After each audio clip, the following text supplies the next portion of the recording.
Hi dear students, so today we will learn our routing algorithm, that is our distance vector algorithm. This algorithm today we will learn, but before going through that algorithm some basic concepts are there.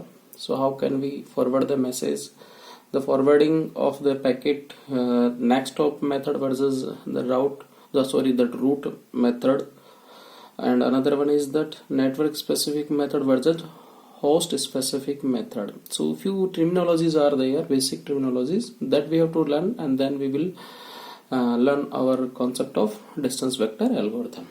Okay, so let me start. So first of all, I'm just starting. How can we forward a packet from one host to another host? So in this diagram, one diagram is given over here.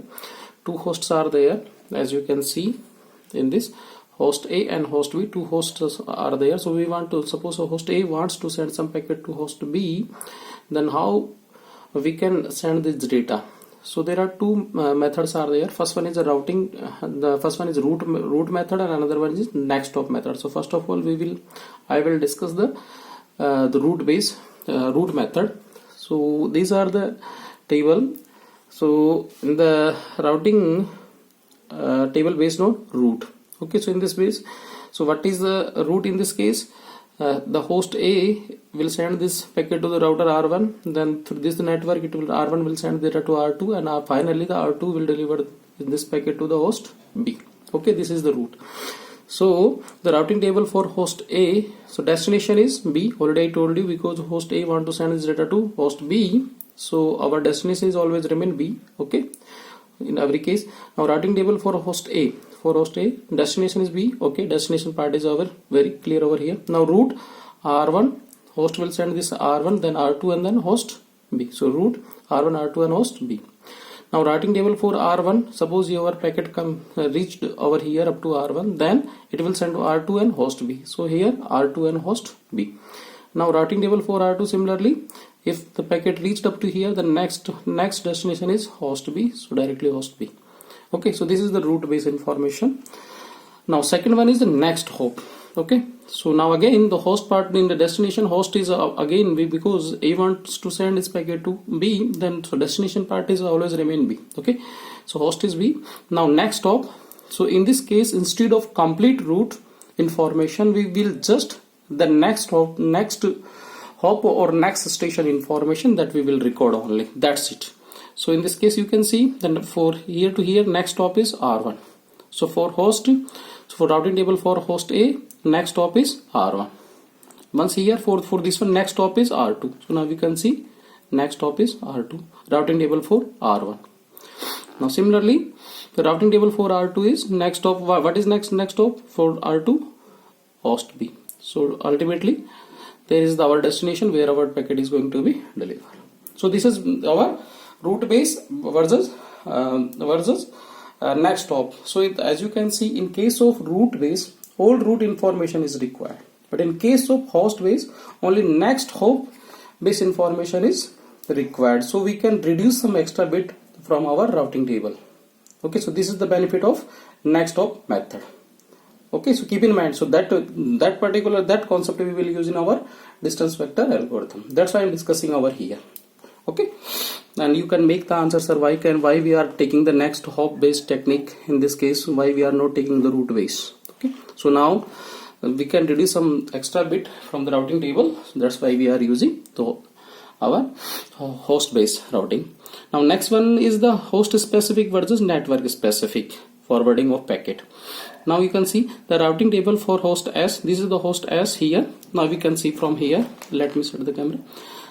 You can see one host is over here S, and one network is over here N1, and this is network, this is our router R1, and this is another network N2. There are two network N1 and N2, and N2, from the N2 four hosts are connected, as you can see from here.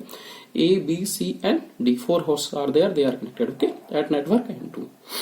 So if you take the host specific, then destination is, suppose the packet is going from S to here, then the destination will be A, B, C, D, because data will go in this case A, B, C, because host base, if you are talking about host, then every host information we have to write. The host are A, B, C, D, and next hop will be the R1. Data will go from here to through the R1, so next hop will be the R1 for each and every one. If the routing table for host S based on network specific method, in this case what we will write, what is our destination?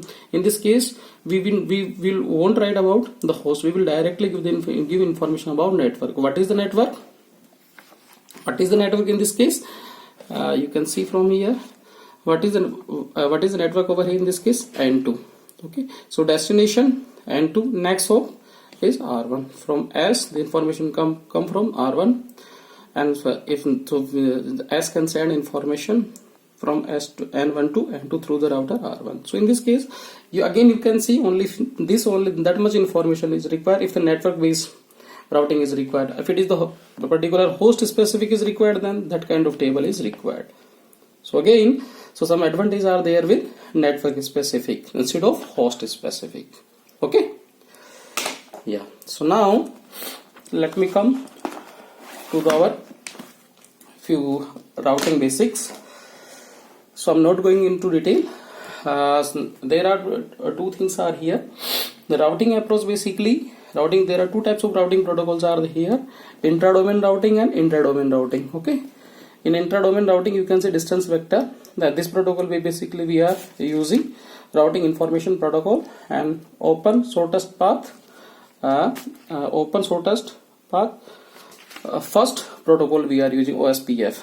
These two are intra-domain and this is inter-domain. Which one is BGP means border gateway protocol. In this case we are using path vector algorithm. Okay. Now what is intra-domain and inter-domain? As far as, so I'm just stating you for some information. Suppose these are few autonomous systems are here. These are 4 autonomous systems are here. So if you are making some connection, this is a autonomous system 1, you can call this as 2, 3 and 4. If we are sending some data inside this autonomous system, only inside this autonomous system, this is called intra-domain.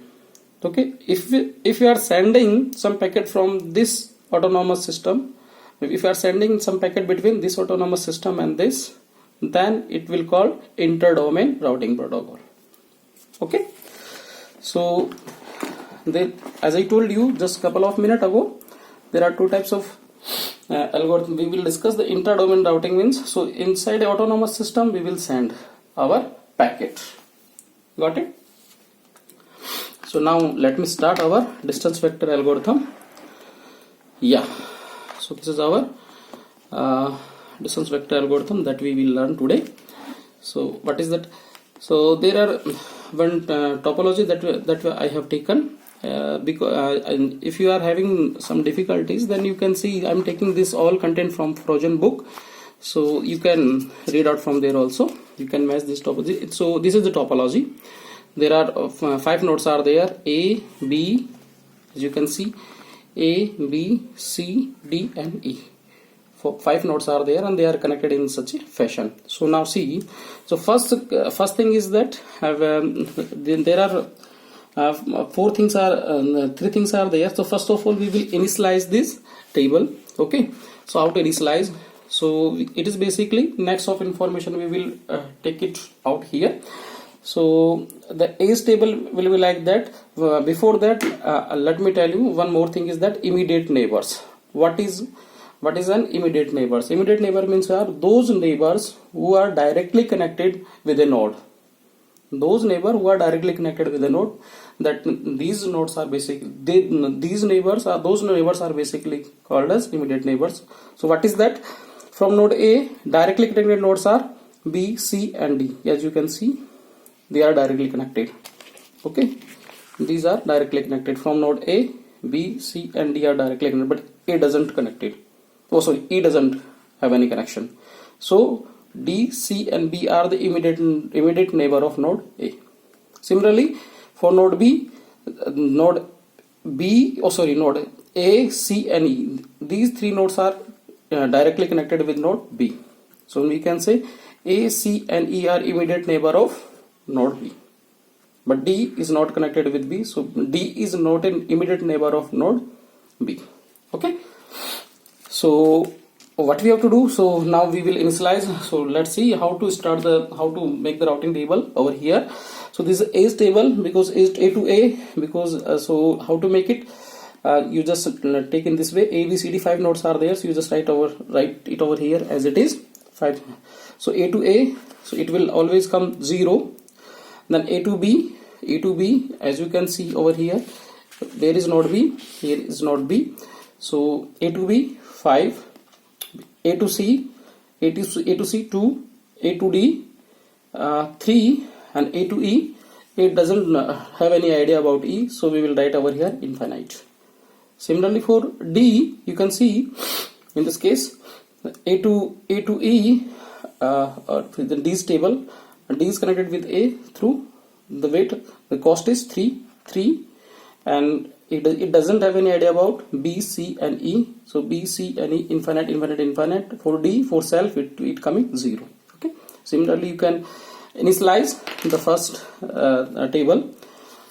Okay. So similarly, you can see in this case for B, you can also see for B, B is connected through A via 5, B to B 0, B to C 4, okay, B to E 3, okay, 3 you can see, and B to D, it is they are not directly connected, so we will write over here infinite.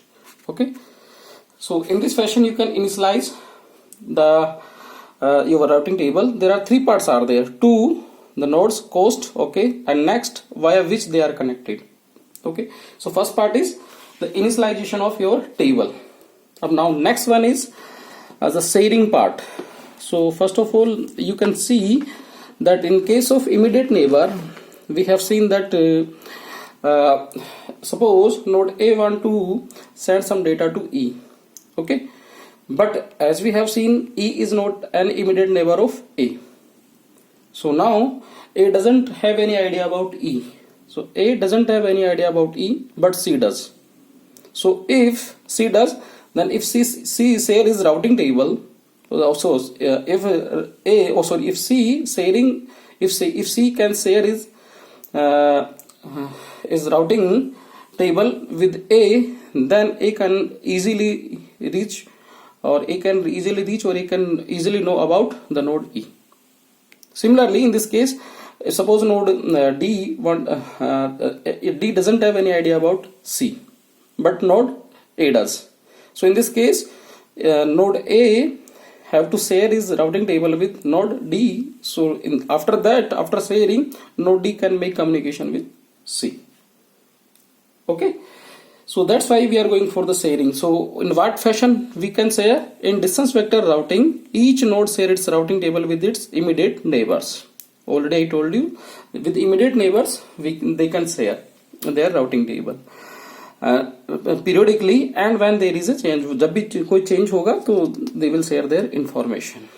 Okay, so how to share now? Let's take one example and we will understand this concept. So what was the concept that we have to share? Suppose node A wants to send some data to E, but what happened? A doesn't know about E. So in this case, what happened? C has to share his routing table with A. So once it will share, what is the distance between C and E? It's having over here C and E. This C's table E 4. It is connected over here. You can see 4 is over here. So once it will share this routing table with A, so A automatically update his routing table here, and then it will make it can forward some packet. Okay, so let me tell you. So here third topic is updating, how they can update their table. Okay, how they can update their table. So there now I will share the updating. So it was the age old table as it is I have taken. Okay, so you can match from your book also. So this is age old table as it is I have taken, and this was the C's old table as it is. Okay, now what was the concept? If the C can share his routing table information with A, so after sharing this information, what will happen? After sharing this information, then the A will update his routing table. Okay, so after updating, they can make it will update his routing table and it will send some data. Okay, so that was our topology, as you have seen over here. Okay, it was our topology. So now we can see all this table over here. So when C, if we want to make some communication between A and C, so C is going to share his information, his routing table information with A. Okay, so in this fashion you can see. So this is the A's old table. Okay, this is C's old table. Now one more thing that you have to keep in mind, few little bit mathematics is over here. What is, if you will add some information, infinite plus 5, it will always remain infinite. This is the simple mathematics. First thing. Another thing is that suppose if A wants to, we can say that if A will visit, A will start his journey from A and he want to reach again A via C. Listen very clearly. If A wants to start his journey from A and he wants to reach again A, then what he has to do? He will first of all comes to A to C, then it will go back from C to A. Okay, so what happened? A to C, that routing table we are having already in C's table, then again it will go back over here. So whatever the table is there, in this table we will add this cost to every node. Okay, so once it will happen, then now you can see this is the it was the C's table, C's old table. Okay, so what I told you, A wants to start from his journey from A, and he wants to start his journey from A and he wants to come again to A via C. Then it will go, first of all it will go A to C, then come C to A. So A to C is over here. So this is C's table. Now updating means this is the cost we need to add with this table in every column. Okay, so what we have to do, we will update this information over here, that 2 plus 2 4, 4 plus 2 6, 0 plus 2 2, infinite plus 2 always remain infinite, and 4 plus 2 6. So this is the A's modified table, new table we can say. Okay, so A's modified table we are having, A's old table that was over here, it is as it is I am taking over here. Clear? So this is the A's old table and this is the A's modified table. Now we will compare these two tables. Okay, after the in this comparison, what we have to keep in mind, whatever the small cost is there, that we will keep, and whatever the larger part will be there, that we will discard. Or in case of tie, suppose in updated and the last modified in the table, if the cost is coming same, in that case we will keep the old copy. Means this routing table copy we will keep. Okay, so now you can see A to A here 0 and here 4, so we will keep 0. Okay, in case of B you can see here 5 and 6, we will keep smallest 5. In case of C it is tie, so we will keep the old one 2. In case of D it is infinite, it is 3. So as I told you, in case of infinite and 3, always we will take the small, so we will take 3. In this case of this one, which one is small? 6 via C. Now we have to see, this is the third column, in this we are writing the C. So this is the routing, this is the final routing table in which the shortest path will be generated. Now we can see that from A to A 0, A to B 5. Now come to the table, A to B 5, A to C, you can see from here A to C 2. In this case you can say A to C 2. Now A to D 3, A to D 3, you can see. Now A to E, the smallest root is, there are this root also, there are many root, but the smallest root is 2 plus 4, that is 4 via C. So you can see 6, what is the cost? 2 plus 4 6 via C. So this is 6 via C. So this is the, in this case we can generate, so periodically they will share their information and we can determine the shortest path between every node. Okay, so still few problems are here during the updation of the table. So in the next class we will discuss it. So hopefully you will understood it. Whatever your comment, let me know. Thank you.